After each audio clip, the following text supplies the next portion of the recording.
Hi guys, welcome to Cricket Chat with Venkatesh. Match number 57 is between Kolkata Knight Riders and Chennai Super Kings. Match Vedika Eden Gardens, Kolkata. Video కాస్త late అయింది. ఏమనంటే మీరు అంటారు నువ్వు సిఎస్కేకి వ్యతిరేకం అది ఇది అని చెప్పి, కానీ రీజన్ తెలుసు కదా మీకు. నేను నైట్ మ్యాచ్ బాగా లేట్ అయింది. థ్రిల్లర్ ఆఫ్ ఎ మ్యాచ్ మనం చూసాం between Mumbai and GT. So match చేసి పడుకునేసరికి బాగా ఆలస్యం అయింది కాబట్టి లేట్గా లేచాను. అందుకే వీడియో కొంచెం లేట్ అయింది. అంతకుమించి మరే కారణం లేదు. నేను ఏ టీంకి వ్యతిరేకం కాదు, ఏ టీంకి సపోర్ట్ కాదు. ఎవరైతే తప్పు చేసినా అందరినీ నేను క్రిటిసైజ్ చేస్తాను. కొంతమంది అంటారు నువ్వు రోహిత్కి వ్యతిరేకం, రిషబ్ పంత్కి వ్యతిరేకం, విరాట్ కోహ్లీకి వ్యతిరేకం, ధోనీకి వ్యతిరేకం. సో మీ ఫ్యాన్స్ మీకు ఉంటారు, కానీ వాళ్ళ టీమ్స్ కానీ వాళ్ళు కానీ ఏమన్నా వాళ్ళ విషయంలో నాకు ఏది కరెక్ట్ అనిపించకపోతే నేను I don't hold my self back.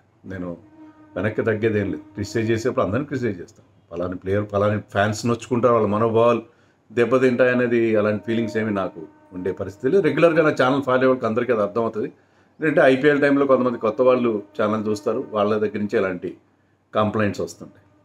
Anyways, ఈ మ్యాచ్ కోల్కతాకి చాలా చాలా ఇంపార్టెంట్, మస్ట్ విన్. ఎందుకంటే 11 మ్యాచ్ల తర్వాత 11 పాయింట్లే ఉన్నాయి వాళ్ళకి. 5 మ్యాచ్లు మాత్రమే గెలిచారు. Out of 11 they manage to win 5 only. అంటే ఒకటి రద్దయిపోయింది వర్షం వల్ల, ఓకే. బట్ స్టిల్ వాళ్ళ ప్రోగ్రెస్ ఎలా ఉందంటే వాళ్ళ ప్రస్థానం ఒక మ్యాచ్ గెలిస్తే ఒక మ్యాచ్ ఓడిపోవడం అట్లా. కానీ లాస్ట్ 2 మ్యాచెస్ వాళ్ళు వరుసగా గెలిచారు. ఆ మొమెంటం వాళ్ళ దగ్గర ఉంది. ఇక్కడి నుంచి 3 మ్యాచ్లు గెలవాలి. గెలిచినా కూడా 17 పాయింట్స్తో వెళ్తారని గ్యారంటీ లేని పరిస్థితి ఉంది ఈసారి. ఎందుకంటే ఆల్రెడీ 2 టీమ్స్ హ్యావ్ క్రాస్ 16. వాళ్ళకి 2 మ్యాచ్లు మిగిలి ఉన్నాయి. ఐ థింక్ 2 మ్యాచెస్ మిగిలి ఉన్నాయి. ఒక టీం 15 క్రాస్ అయిపోయింది, 15లో ఉంది. So 3 teams already 16 point reach అవుతున్నాయి. 16 నుంచి 18 దాకా వెళ్ళే అవకాశం ఉంది. 20 కూడా ఒక 2 టీమ్స్ వెళ్ళే అవకాశం ఉంది. సో అలాంటి సిచ్యుయేషన్లో ఈవెన్ 17 పాయింట్స్తో వెళ్ళడం కూడా కష్టమే. కానీ వాళ్ళు that is the maximum that they can do. 17 కంటే ఎక్కువ తెచ్చుకునే అవకాశం లేదు. 17తో క్వాలిఫై అవ్వడానికి ఛాన్స్ ఉంటుంది. ఈవెన్ వాళ్ళ నెట్ రన్ రేట్ కూడా ఎవరితో అయితే వాళ్ళు పోటీ పడుతున్నారో మిగతా 6 టీమ్స్తో పోలిస్తే నెట్ రన్ రేట్ కూడా బాగలేదు. సో అందుకని కేకేఆర్కి ఒక అప్హిల్ టాస్క్ ఉంది, గెలవాలి. కొంచెం నెట్ రన్ రేట్ కూడా ఇంప్రూవ్ చేసుకునే పరిస్థితి చూడాలి. ముఖ్యంగా గెలవడానికి ట్రై చేయాలి. లాస్ట్ 3 మ్యాచెస్ గెలిచి తీరాలి అనే పరిస్థితిలో వాళ్ళు ఉండాలి. సో అది వాళ్ళ పరిస్థితి. చెన్నైకి వరుసగా 4 ఓటములు, 4 defeats. Particularly last defeat against RCB వాళ్ళని చాలా హర్ట్ చేస్తుంది ఖచ్చితంగా. ఎందుకంటే గెలవాల్సిన మ్యాచ్ని వాళ్ళు ఓడిపోయారు. ధోని గతంలో తనని తాను ప్రమోట్ చేసుకుని కెప్టెన్గా వచ్చి వరల్డ్ కప్ గెలిపించాడు మన 2011లో. కానీ ఈసారి అతను అవసరమైన టైంలో చాలా లేట్గా వచ్చాడు కొన్నిసార్లు. ఇక్కడ శివం దూబే కంటే ముందు తనను తాను ప్రమోట్ చేసుకోవడం, ముఖ్యంగా స్పిన్ ఆర్డర్లో ఇబ్బంది పడుతున్న టైంలో సుయాష్ శర్మ బౌలింగ్లో అతను రన్స్ చేయలేకపోవడం. సో మారుతుంటాయి, పరిస్థితులు మారుతుంటాయి. ఈసారి అతను ప్రమోషన్ కుదరలేదు. సో ఆ ప్రమోషన్ విషయంలో కూడా ఖచ్చితంగా ఒక మిస్టేక్ చేశారని అనిపించింది. అలాగే తర్వాత ఇంకొక సిల్లీ మిస్టేక్ ఏంటంటే between devil Brevis and Ravindra Jadeja. Umpire out ఇచ్చిన తర్వాత, ఎల్బిడబ్ల్యూ అవుట్ ఇచ్చాడు అంపైర్. అవుట్ ఇచ్చిన తర్వాత బాల్ డెడ్ అవుతుంది. ఇద్దరు కూడా, జడేజా అయితే బోల్డంత ఇంటర్నేషనల్ క్రికెట్ ఆడాడు, బోల్డంత క్రికెట్ ఆడాడు. Even Brevis also played international cricket. అయినా కూడా వాళ్ళిద్దరూ దే ర్యాంక్ 2 రన్స్ పరిగెత్తారు వాళ్ళు. పరిగెత్తిన తర్వాత ఇంకా ఆలోచించి మెల్లగా చాలా తాపీ ధర్మారాలు చాలా లేట్గా రివ్యూ తీసుకుని అప్పుడు పుణ్యకాలం గడిచిపోయింది. రివ్యూ తీసుకునే ప్రయత్నం చేశారు. సో వాళ్ళు చేసిన mistake taking 2 runs of A dead ball. So అది కూడా వాళ్ళని ఆ టైంలో డెవల్ బ్రెవిస్ లాంటి ఒక ప్లేయర్ ఉంటే మ్యాచ్ పరిస్థితి డిఫరెంట్గా ఉండేది. సో ఖచ్చితంగా కొన్ని మిస్టేక్స్ వాళ్ళని చాలా ఇబ్బంది పెట్టే లాస్ట్ మ్యాచ్లో. లేకపోతే ఆ మ్యాచ్ గెలిచి ఉండేవారు. కానీ గెలిచినందువల్ల వాళ్ళు క్వాలిఫై కారు, కానీ అది వాళ్ళకి ఒక మోటివేషన్ ఉంటుంది నెక్స్ట్ సీజన్కి. ఎందుకంటే వాళ్ళ యంగ్స్టర్స్ బాగా పర్ఫామ్ చేస్తున్నారు. ఎవరినైతే ఈసారి కొత్తగా అవకాశం ఇచ్చారో, అది ఆయుష్ మాత్రే కావచ్చు, డెవల్ బ్రెవిస్ కావచ్చు, even to an extent Anshul combos, వీళ్ళందరూ కూడా బాగా పర్ఫామ్ చేస్తున్నారు, బెటర్గా పర్ఫామ్ చేస్తున్నారు. సీనియర్స్ నమ్ముకుని దాని నుంచి కాస్త బయటకు వచ్చారు చెన్నై. సీనియర్స్ ఓకే, సీనియర్స్ కూడా ఉండాలి టీంలో, కానీ సీనియర్స్ ఎవరు బాగా పర్ఫామ్ చేస్తున్నారు, ఎవరు బాగా పర్ఫామ్ చేయట్లేదు, including their captain Dhoni. Even Jadeja last మ్యాచ్లో తన హైయెస్ట్ స్కోర్ 77 అంతా చేశాడు, బాగానే ఉంది, హైయెస్ట్ ఐపీఎల్ స్కోర్ అది అతనికి. కానీ అతను కూడా లాస్ట్లో కావాల్సిన బిగ్ హిట్స్ ఇవ్వలేకపోయాడు. సో జడేజా కొంతవరకు చాలా మంచి బ్యాటింగ్ చేశాడు, కానీ చివరిలో అతని నుంచి కూడా బిగ్ హిట్స్ రాలేదు. బౌలర్గా కూడా జడేజా ఈ సీజన్లో ఒక్కసారే ఫుల్ కోటా వేసాడు, మిగతా ఫుల్ కోటా వేయలేదు. సో బౌలర్గా కూడా అతను ఆశించిన స్థాయిలో పర్ఫామ్ చేయలేదు. మళ్ళీ అలా అంటే మరి నువ్వు జడేజాకి వ్యతిరేకం అంటారు. ఎస్, జడేజాకి నేను వ్యతిరేకం అంటే జడేజా ఇప్పటికీ టెస్ట్ మ్యాచ్లో అతను మనకి చాలా ఇంపార్టెంట్ ప్లేయర్ టెస్ట్ మ్యాచ్లో, కానీ వైట్ బాల్ క్రికెట్లో అతని రిటర్న్స్ చాలా చాలా తగ్గుతూ వస్తున్నాయి. సో అతను కూడా అయిపోతుంది కదా, ఒక స్టేజ్ వచ్చేసరికి ఎప్పుడు చెప్తాను కదా, ఎంత గొప్ప మందికైనా ఎక్స్పైరీ డేట్ ఉంటుందని చెప్పి, అలాగే జడేజా కూడా మెల్లగా అతను is getting tapered of rather of late.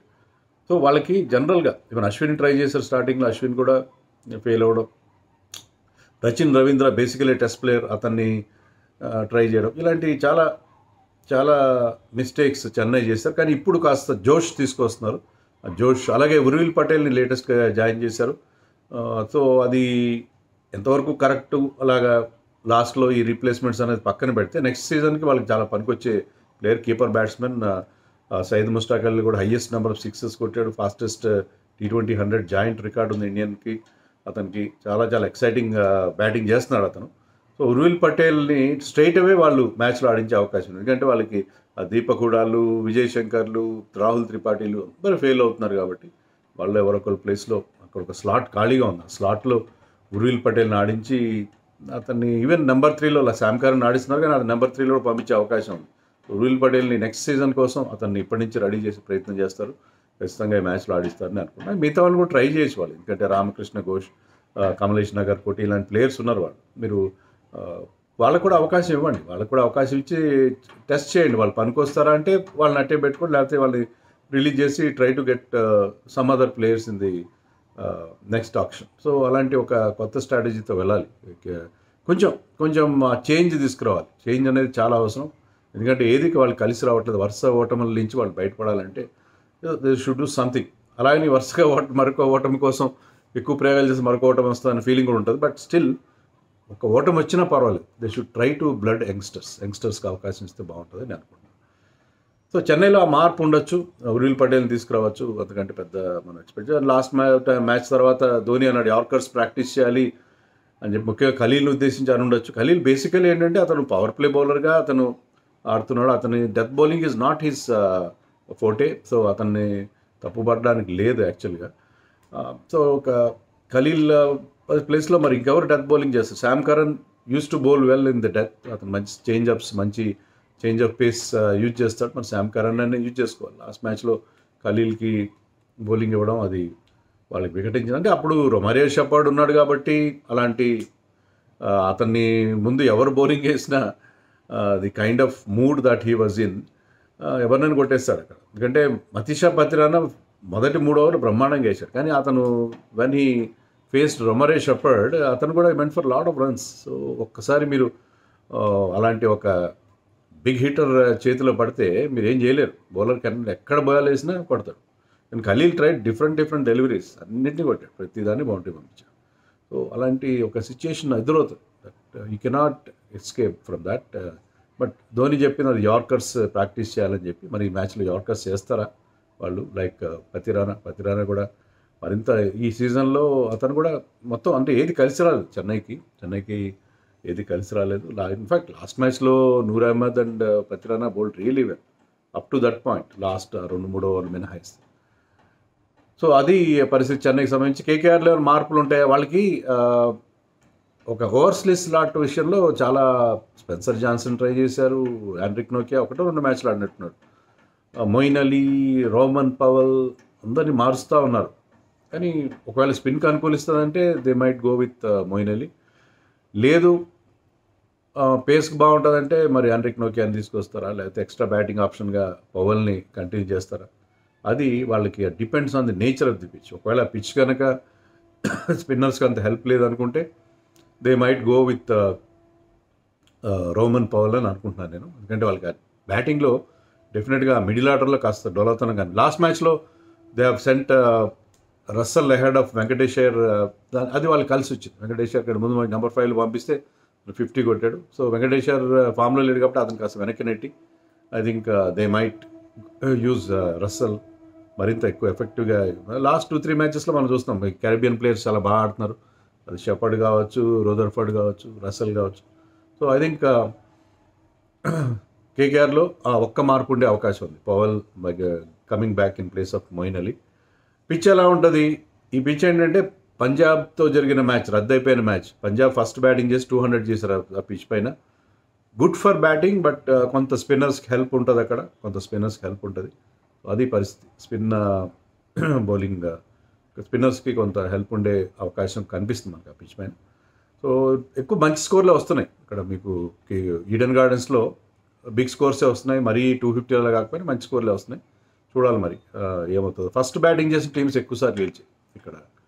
So చాలా డిఫరెంట్ ట్రెండ్ అది. మామూలుగా సెకండ్ బ్యాటింగ్ అందరూ ప్రిఫర్ చేయాలి, ఫస్ట్ బ్యాటింగ్ టీమ్స్ ఇక్కడ గెలిచిన సందర్భం మనం చూసాం. ఇద్దరు క్యాప్టెన్స్ కూడా స్పిన్ ఆడడంలో ఇబ్బంది పడుతున్నారు. ధోని ఈ స్ట్రగ్లింగ్ అగేన్స్ట్ స్పిన్, ముఖ్యంగా వరుణ్ చక్రవర్తి, సునీల్ నారాయణకి అగేన్స్ట్గా అతను మ్యాచ్అప్స్ చూస్తే చాలా వాళ్ళిద్దరికి చాలా అప్పర్ హ్యాండ్ ఉంది ధోని పైన. ముఖ్యంగా వరుణ్, ఐ థింక్ వరుణ్ని ధోని ఫ్యాన్ కానీ అతన్ని ఇప్పటికి 3 సార్లు 4 సార్లు అవుట్ చేశాడు ఐపీఎల్లో. అండ్ అజింక్య రహానే కూడా, అజింక్య రహానే పేస్కి అగేన్స్ట్గా పవర్ ప్లేలో బ్రహ్మాండంగా రిచ్చిపోయి ఆడుతున్నాడు. కానీ ఒకసారి స్పిన్నర్స్ రాగానే అతను కంప్లీట్గా అతని ఫిగర్స్ డౌన్ అయిపోతుంది. సో ఇద్దరు క్యాప్టెన్స్, ఇద్దరు అంటే even Rahane played for CSK before, but they are struggling against spin. So మరి కేకేఆర్ గెలుస్తుందా, లేకపోతే చెన్నైకి ఏంటంటే నథింగ్ టు లూజ్ సిచ్యుయేషన్ కదా, ఇలాంటప్పుడు రెచ్చిపోయి ఆడతారు. కొత్త వాళ్ళు చాలా ఫ్రీగా ఆడతారు, వాళ్ళకి ఎలాంటి టెన్షన్ లేదు, మ్యాచ్ ఓడినా గెలిచినా ఇబ్బంది లేదు. సో వాళ్ళు చాలా చాలా ఇలాంటప్పుడు కేకేఆర్ లాంటి టీమ్స్కి చాలా ఇబ్బందిగా ఉంటుంది. ఏమంటుందంటే ఏమంటారు, ఎలకకు ప్రాణ సంకటం, పిల్లికి ఏదో ఉంది కదా సామెత, మర్చిపోయాను నేను కూడా, సామెత మర్చిపోతున్నాను. పిల్లికి చెలగాటం, ఎలకకు ప్రాణ సంకటం అన్నట్టుగా ఈ మ్యాచ్ ఉంటుంది. అంటే వీళ్ళు నథింగ్ టు లూజ్. మరోవైపు కేకేఆర్ గెలిచి తీరాల్సిన మ్యాచ్, వాళ్ళ మీద ఓళ్ళంత ప్రెషర్ ఉంటుంది అందులో, హోమ్ క్రౌడ్కి అగేన్స్ట్గా. సో చెన్నై గెలిచినా ఆశ్చర్యం లేదు, but KKR is a much stronger team. చూడాలి అవుతుంది.